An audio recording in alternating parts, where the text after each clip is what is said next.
Je crois que l'autopsie relève de capacités qui vont au-delà d'un kit. Mais je pense que à l'évolution de chaque pays constitue ou interviennent des défis à relever. Aujourd'hui, nous sommes face à ces défis. Peut-être que sur les 15, 20, 30 dernières années, les préoccupations en matière d'autopsie n'ont pas toujours été posées de la même façon. Et peut-être qu'au niveau du ministère de la Justice, il serait temps de travailler à développer les capacités d'autopsie de notre pays. Mais ça n'a pas grand-chose à voir avec l'émergence, forcément. Et vous savez qu'en matière d'expertise, parfois les Européens en prennent aux Américains, parfois les Américains en prennent aux Européens, etc. C'est des pays développés. Non, je pense que vous ne pouvez pas apprécier la situation d'un pays avec un seul indicateur. Un indicateur aussi réduit par rapport à un ensemble de questions auxquelles le pays est confronté. Je l'ai dit, c'est une question de capacité, c'est une question d'ensemble et nous sommes face à ces défis aujourd'hui. Certainement qu'au niveau du gouvernement, nous allons voir comment développer des capacités en la matière. Je pense que, oui, à plusieurs reprises, cette question est intervenue. Pourquoi vous n'avez pas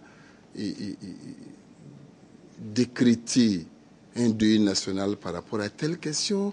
Pourquoi on n'a pas fait ceci? Pourquoi on n'a pas fait cela? Pour nous, il n'y a pas objet à polémique.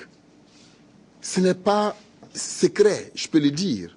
Quand l'affaire est arrivée, le ministre de la Justice m'a appelé pour qu'on puisse communiquer autour de la question.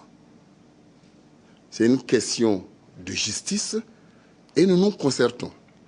J'ai appelé le coordinateur du service d'information du gouvernement pour une séance de travail avec le procureur général.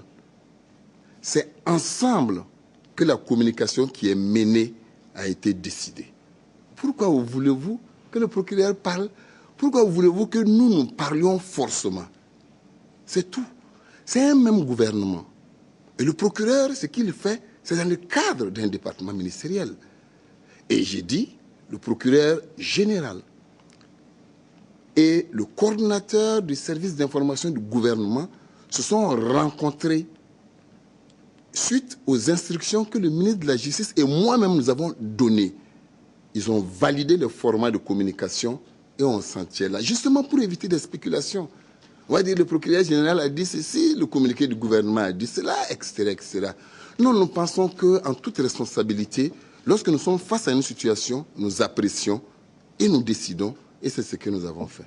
Nous sommes au terme de notre point de presse du jour qui recevait Monsieur le ministre Dramane Yameogo de la Justice, garde des Sceaux, et Monsieur Alain-Edouard Traoré, ministre de la Communication, porte-parole du gouvernement. À vous, chers journalistes, nous vous disons merci pour votre accompagnement dans la mise en œuvre de la communication gouvernementale. À bientôt donc pour un autre rendez-vous de point de presse.